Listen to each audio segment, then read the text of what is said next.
Во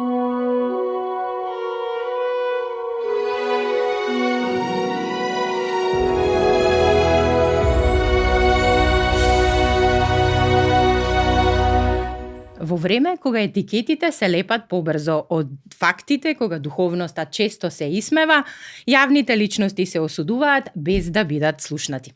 Јас сум Ана, а ова е Клуч. Клуч од фиоката која никој не ја отвара.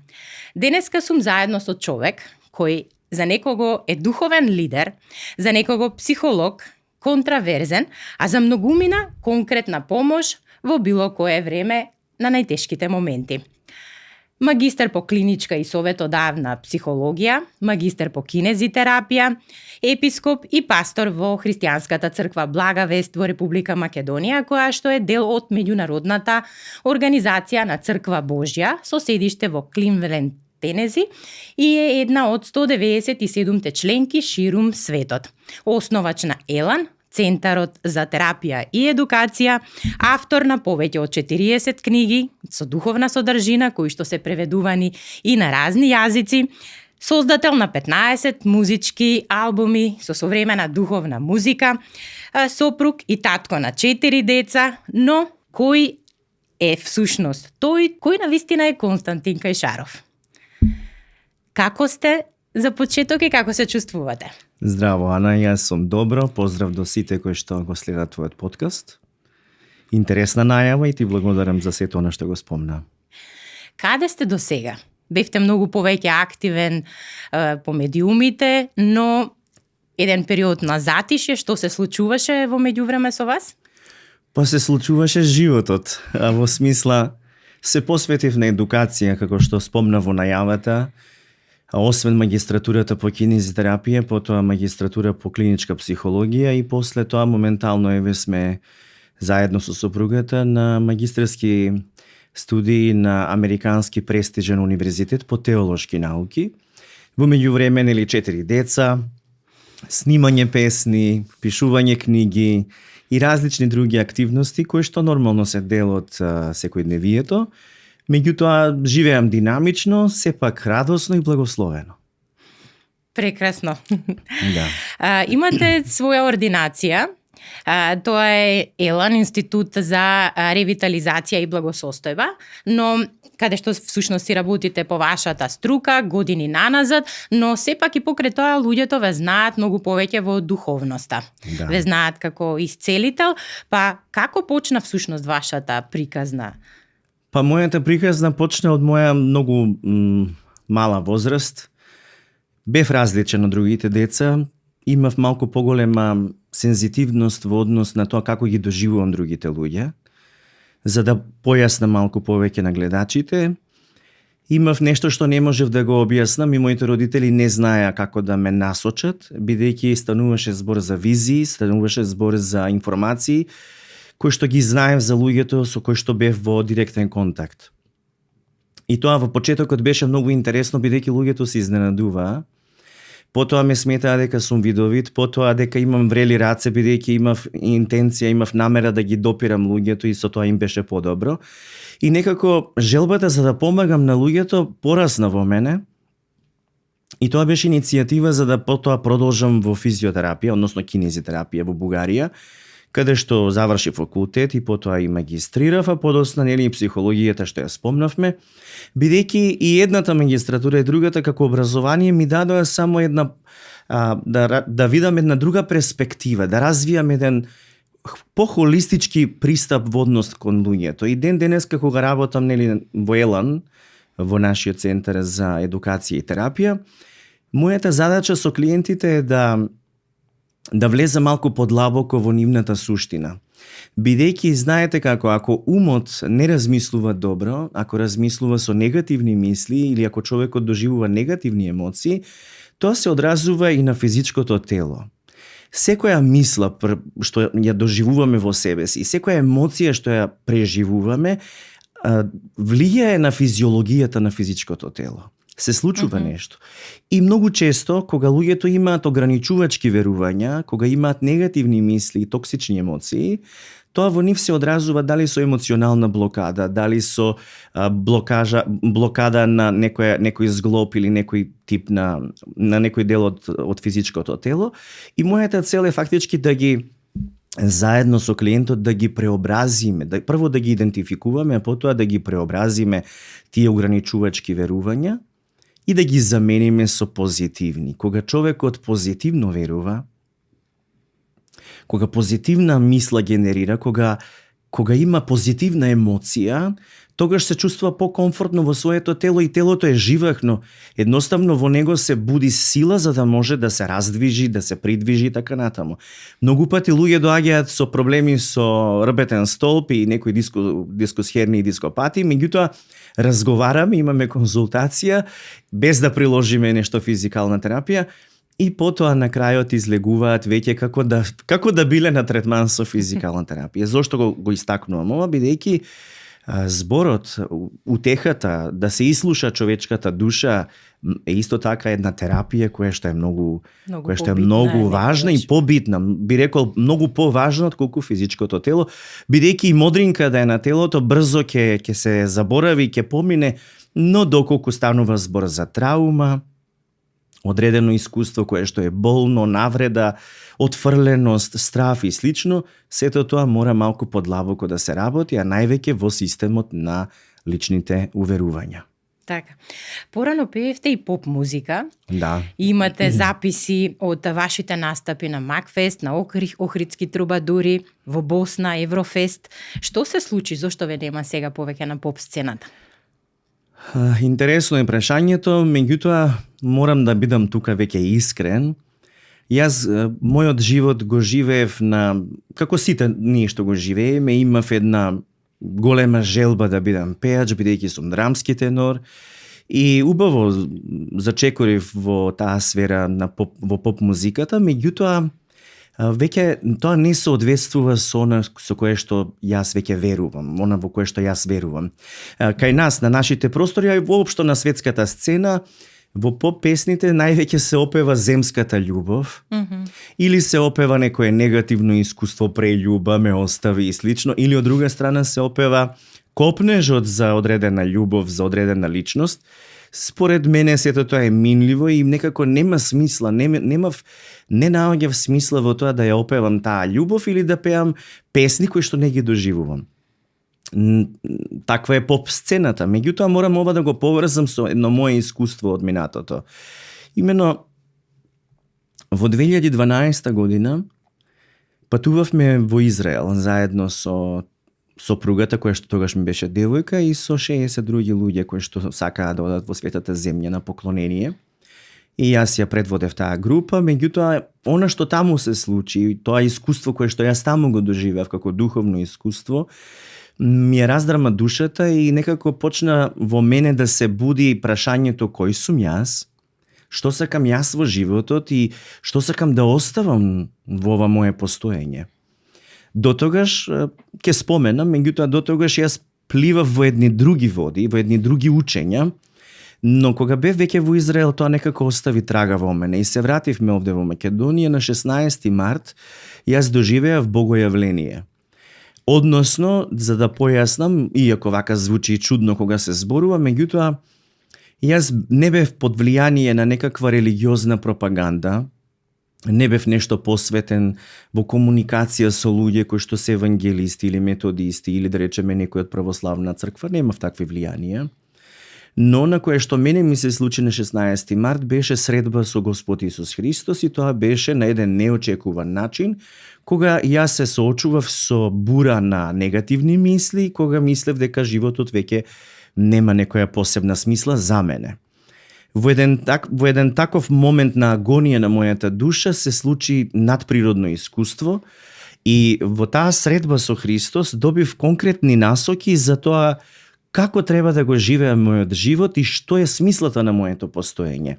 Односно, буквално ќе кажам, Христос ми рече да зборувам за него и да сведочам за него. Так. Во тој диалог јас возвраќав да го убедам Бога затоа дека не сум достоен, бидејќи бев пејач, живеев не толку убав, не толку домаќински живот или воспитан живот.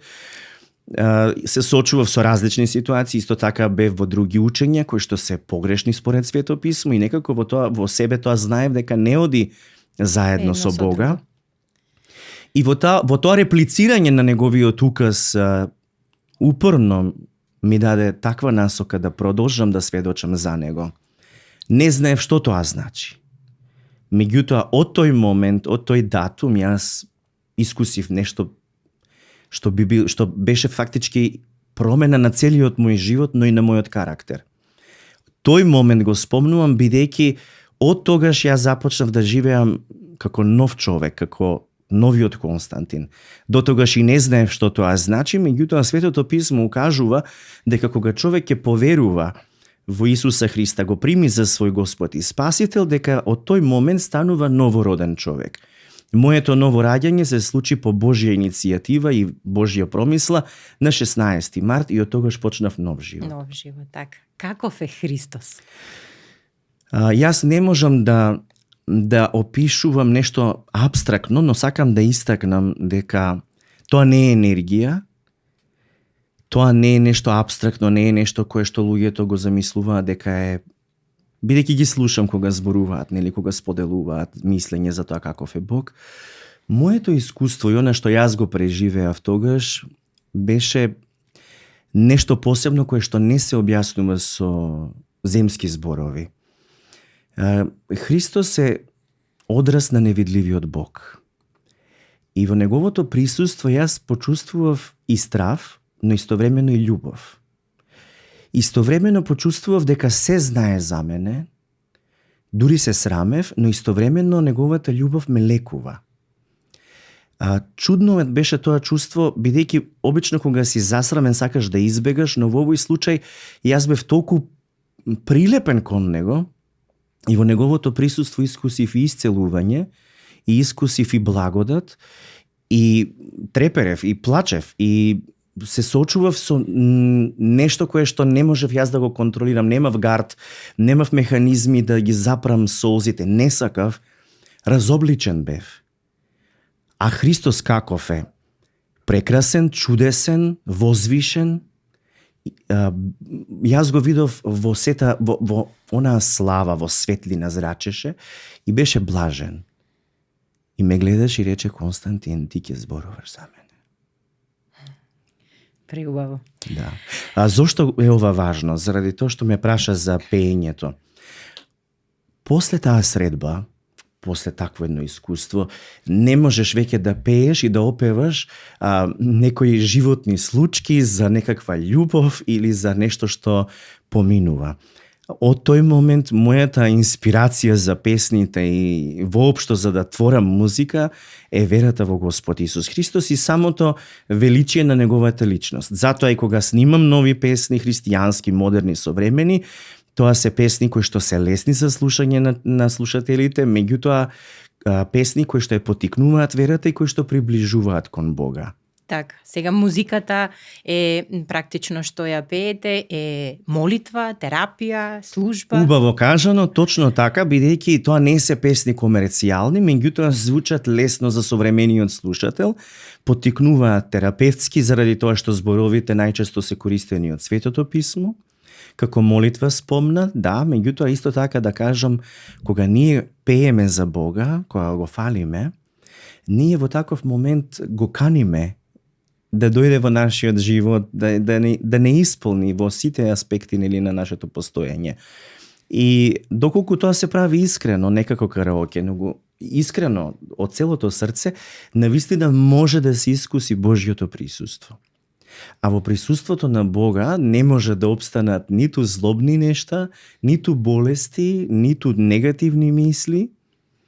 И има една народна поговорка, велат, кој пее зло не мисли, но ја ќе се надоврзам, кој пее за Бога, мисли на Бога и на Божјите работи. Преубаво. Да. Так. Автор сте на повеќе од 40 книги со духовна содржина и повеќето се преведени и на различни јазици. Да. Од каде црпите инспирација за овие книги? Како и за музиката, така и во однос на книгите, инспирацијата пак ќе спомнам, ја црпам само од Господ Исус Христос. Не е тоа нешто тешка литература или тешка тема, напротив, практиката која што е потребна да ја имаме во нашиот духовен живот, бидејќи да си верник не значи да живееш религиозно, оди во црква, прекрсти се, однеси зејтин. Јас не верувам во таквото нешто, бидејќи сум го правил и јас пред да го сретнам Христос и тоа мене бенефит не ми донесе во животот, како и на многумина. Но да живееш со вера во Бога, тоа веќе значи да имаш жива релација со Него. И кога ја имаш таа релација, треба да знаеш како тоа во сите полиња на својот живот да го пренесеш. Не само во недела или во сабота кога одиш во црква, туку и секој ден. И во релацијата со брачниот другар, и во релацијата со децата, и во релацијата со родителите, и во релацијата со колегите или со бизнис партнерите. И затоа книгите кои што ги пишувам се инспирирани именно од Бога, со цел практика на верата во Бога, но исто така има за цел како луѓето да ја видат практиката во сите области на своето постоење, а не само како еден аспект кој што наводно се покрива со ритуали или обреди и готово завршено, бидејќи тоа не носи плод. Така. Во однос на службата која што ја вршите, многу повеќе сте ценети и барани во странство, имено и одите таму, патувате, сега, но и покрај се, сепак останувате тука. Што е предизвикот практично што уште сте овде? Патувам, одам во различни земји каде што ме канат и најчесто гостувам во цркви каде што сакаат да проповедам, но освен проповедите од Светото Писмо, имам и обуки за луѓето кои што сакаат духовно да действуваат со авторитет во името на Господ Исус Христос. Зборувам за духовни манифестации кои што се би требало да се земат во предвид дека тие се редовни, нормални и потребни и во секојдневието и во овој современ век. Така да тоа го пишува во Светото Писмо и јас имам таков повик да го потикнувам сето тоа кај верниците, бидејќи верниците не треба да се доживуваат само како конзуматори кои што слушаат проповед, туку она што го слушаат треба и да го исполнуваат, да го извршуваат за слава на Бога, да го живеат, така е. Така да во странство одам, се враќам и останувам тука заради тоа што повикот ми е овде, си ја сакам Македонија својот народ, но исто така забележувам дека Господ дава преку нашата мисија дава еден поттик и Македонија да биде малку повеќе посветена во верата, бидејќи ние сите знаеме дека Македонија е библиска земја, но многу од луѓето не прочитале Библија, за жал. Знаеме дека ова е тло каде што Кирил и Методи, каде што имало носење на Светото Писмо на кирилица, се ширело, потоа Мистон, потоа зборувам за и современото време и Борис Трајковски председател од тло каде што може да се шири благата вест, односно Евангелието и да се зборува за Христос. За жал, не е тоа секогаш добро разбрано заради други непознавања, би рекол, односно луѓето, знаете, она што им е непознато се плашат и го категоризираат како нешто опасно, различно, нешто кое што би можело да биде и против нивните верувања, што не е така. Така. Се шират разни муабети за вас, разни негативни коментари, ви се лепат и разни етикети, сребролюбец, не знам, земате пари, лажен учител и слично. Како се справувате со тие негативни коментари? Па се Вистина ли е справувам. пред се тоа? Вака, Ана, јас човек, може би тоа е добар тест. Ако човек живее за својот образ, сето тоа ќе го погодува и ќе паѓа во депресија, ќе се тетерави, ќе има некои проблеми. Фала му на Бога, јас не сум од тие, бидејќи јас кога веќе поверува во Христос, јас веќе не живеам за себе. И она што се случува со тие лоши пропаганди, знам од кого се, како се, меѓутоа говори за тоа дека присутен е страв ми кај луѓето и може би заради тоа најлесно им е на тој начин да обвинуваат или јас земам пари и земам пари за консултации, за терапии, за обуки, за одредени семинари кои што највеќе се со цел трансформација и преобразба на умот, за тоа како да се преобрази нашиот начин на размислување и слично.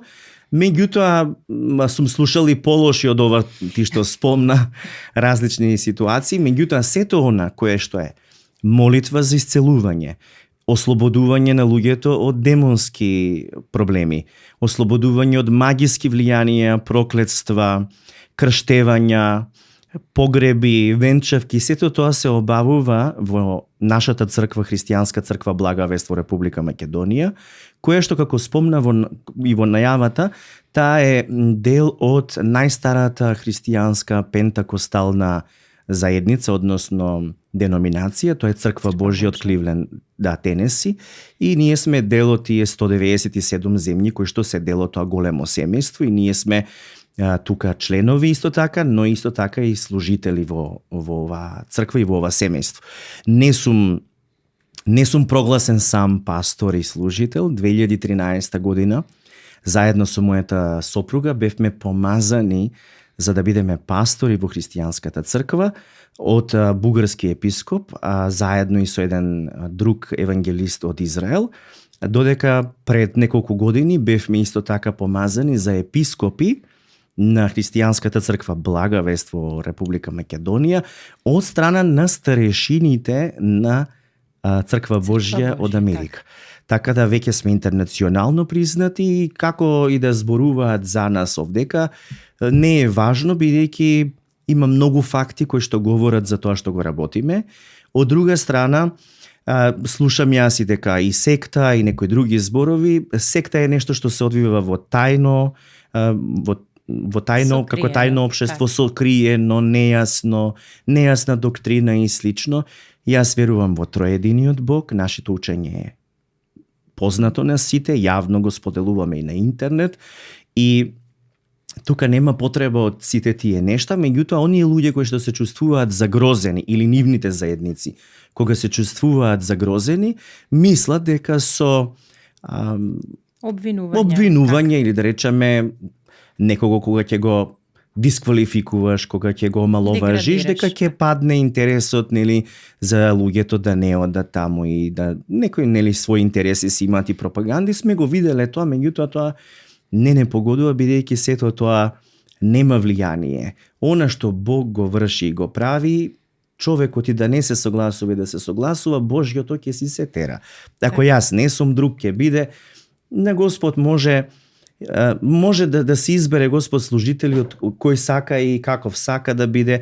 Ние, секој еден од нас, ние не сме совршени, не сме квалификувани да бидеме во служба според одредени критериуми. Она што нас не квалификува е благодата на Господа, излеана преку Христос и неговото завршено дело за нас. Так. Сум читала за вас дека сте единствен човек од Македонија кој што прави парапсихолошки експерименти. Во таа област, како всушност духовноста влијае на материјата? Можете ли да ни кажете нешто од вашето искуство во врска со тоа? Во минатото, пред да тргнам во ова христијанска духовност, јас покрај тоа што бев православен, не бев навлезен во сето тоа, освен таа религија тековно што се водеше, но ви спомнав, имав многу копнежи, многу прашања имав кои што сакав да си ги најдам одговорите, највеќе во однос на тоа како да се влијае невидливо, да се влијае на материјата. И тоа беше основен поттик да чекорам во тие учења и да навлезам малку подлабоко во материјата. Така да влегов во тие New Age учења и патував, бев во Монголија, бев Америка, бев Индија, бев и во Јапонија, во Токио. Ќе објаснам накратко, додека студира во Бугарија. Имав контакт со една организација која што анализира и испитува феномени, односно феноменални манифестации кај луѓето како дарби. И организацијата имаше за цел да ги пикира, да ги избира, да ги тестира и да ги испраќа специфичните луѓе во еден институт во Москва. Тој беше институт за парапсихологија, каде што се истражува телепатија, телекинеза, знаете, движење на материјата под духот и различни други од тој тип, различни други манифестации. И јас бев во контакт со нив, тие беа запознаени со тоа што во тоа време го работев и видоа одредени снимки кои што ги имавме архивирано. Нивната сугестија беше веднаш да одам во Москва, сака да ми доделат едно признание. Меѓутоа сум многу благодарен на Бога што и го споделив тоа на мајка ми и таа рече да не си мрднал. ме спречи од одење патување на во тие предели и тие испитувања и не навлегов во тоа, меѓутоа подоцна навлегов во истражување на молитвата, упатена нели кон Бога, и тоа беше иницијатива да стапам во контакт со Масаро Емото. Тој е јапонски научник кој што докажа дека водата има меморија и дека ако водата е подложна на негативни зборови, нејзината молекуларна структура се менува кога е на одредени минус температури, односно молекуларната структура нема кристална решетка, него некоја друга манифестација која што не е правилна и тоа укажува дека била подложена на негативно влијание. Додека од друга страна, ако водата биде подложена на позитивни вибрации, зборови, молитви, истата има суперкристална решетка која што е во правилна форма и израз. И јас бев поканет од Масаро Емото, дадов моја музика во тоа време и тој направи експеримент со моите песни, докажа дека водата навистина се програмира кога се слуша музиката на Константин. Так. За мене во тоа време беше голем поттик, не го објавив, мислам не беше тоа нешто толку гласно објавено кога се вративме. Бев на Хало конференција која што тој организираше, зборував за молитвата и нормално имавме една екипа од Македонија во тоа време кога бевме таму. И сето тоа ми даде само еден поттик дека навистина, освен ова што ние го гледаме, постои една духовна сфера. После тој период, јас покрај тоа што навлегов во сето ова, сепак не искусував задоволство и не искусував длабока смисла на постоењето. Сакам да објаснам вака. Живееме во тродимензионален свет и тој е материјален свет. Меѓутоа постои уште една сфера, тоа е четвртата сфера, односно четврта димензија. И таа е таа духовна сфера. Сфера каде што Духот действува и манифестира, каде што Божјиот дух действува, твојот човечки дух се сретнува со Божјиот дух. Во оваа сфера можат да влезат и будисти, и луѓе што медитираат, и други луѓе кои што имаат различни практики. И јас сум влегувал. И во таа сфера можат да се доживеат одредени нивоа на својата свест, преку која што може да се отклучат одредени способности на умот со цел да се влие на материјата во тродимензионалниот свет. Но не е тоа безопасно, бидејќи за жал многу луѓе кои што ги познавам и биле навлезени во оваа сфера, подоцна доживеале одредени последици, не само по нивното психичко, туку и физичко здравје.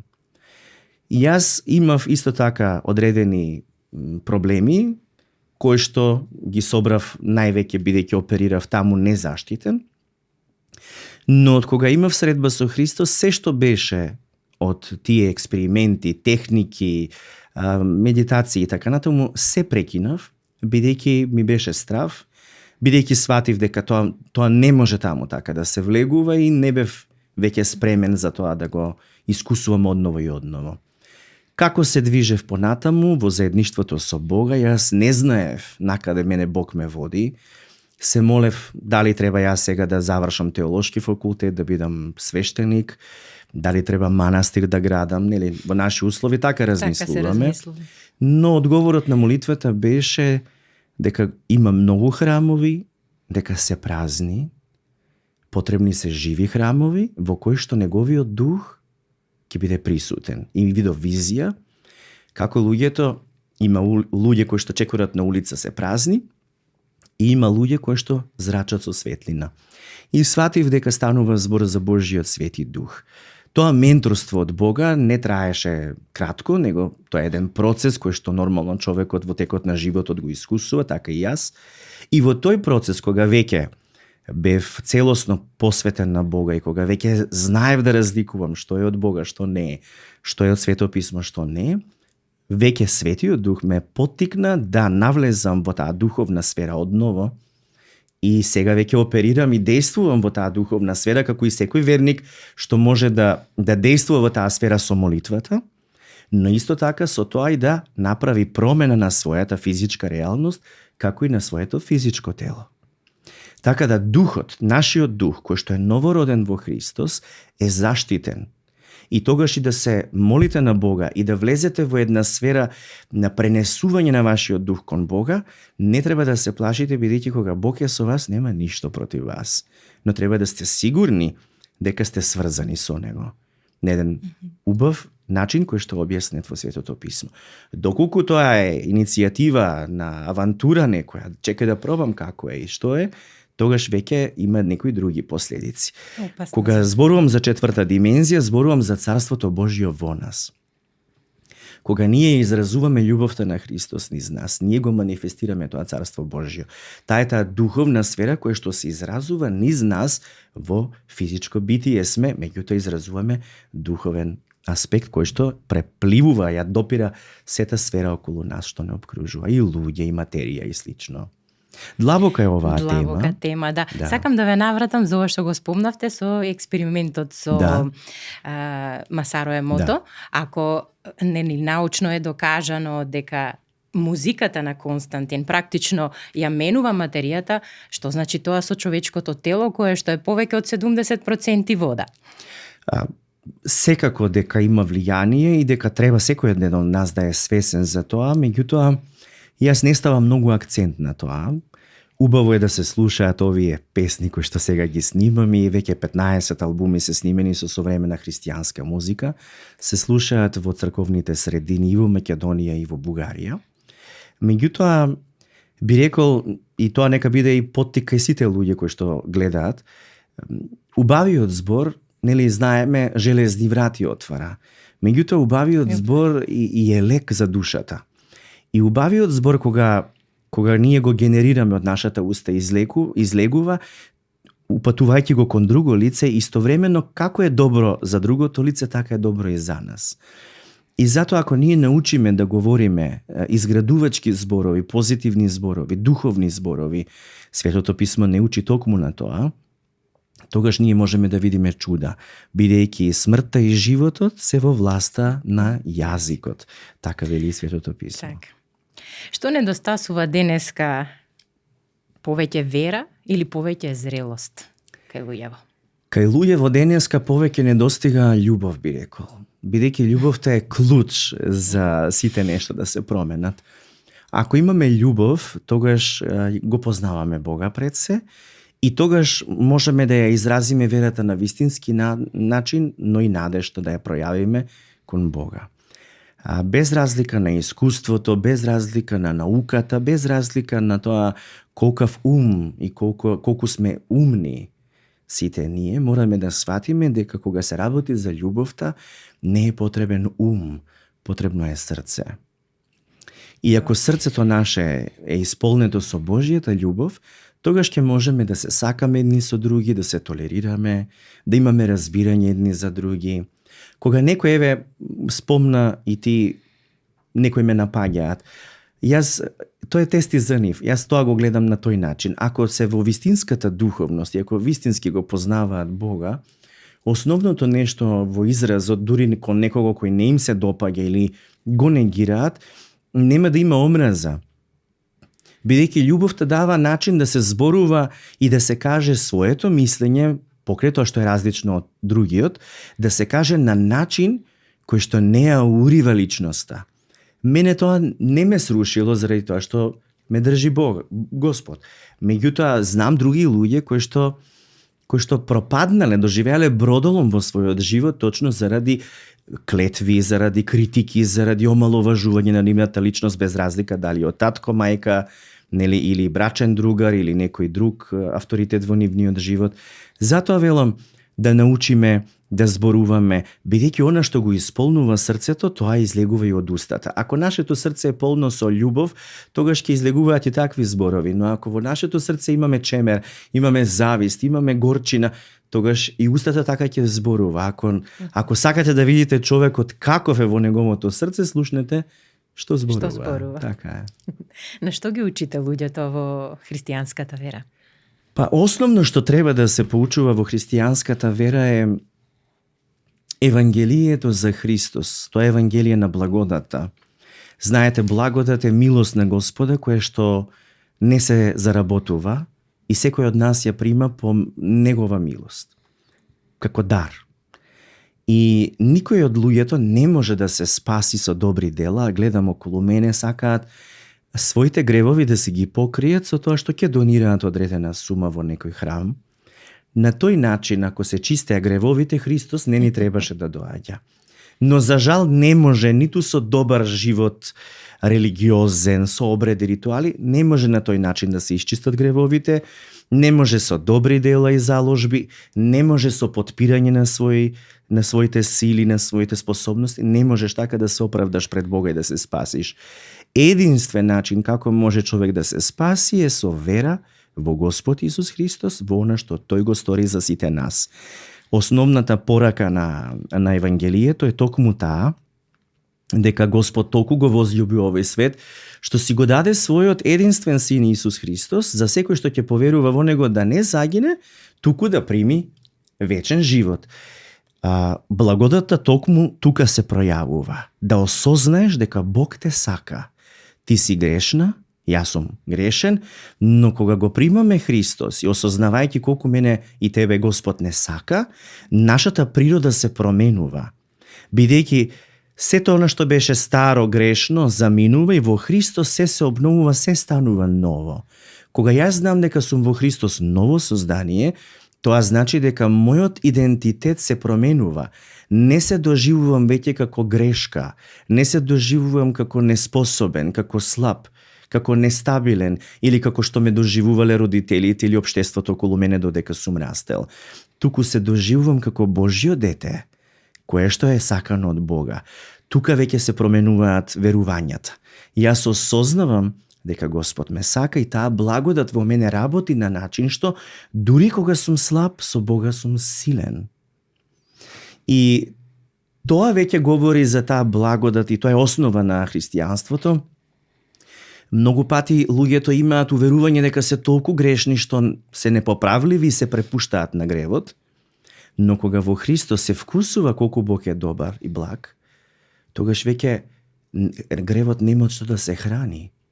Започнува љубовта да лекува и да го составува она што било раздробено и скршено во нашата душа. Затоа велам дека Христос и денес спасува и лекува на еден совршен начин, кој што секој човек треба индивидуално сам да си го осознае, бидејќи не си спасен и не си оправдан ако растеш во христијанско семејство. Тоа мораш сам да го направиш кога си свесен и возрасен, а штом го примаш Христос, ја наследуваш и примаш неговата праведност врз себе. Во Светото писмо вели: а оној што не знаеше за грев, Бог го направи грев за нас.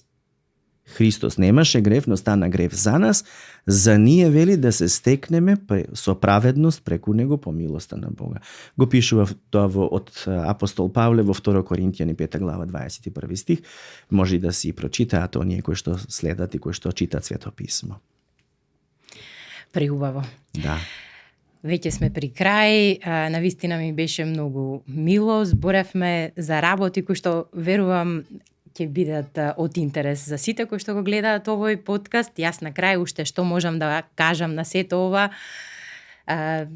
останете добри луѓе, сакајте се и со отворени срца за вистината, бидејќи само таа ослободува. Така е. Довидување до следниот клуч.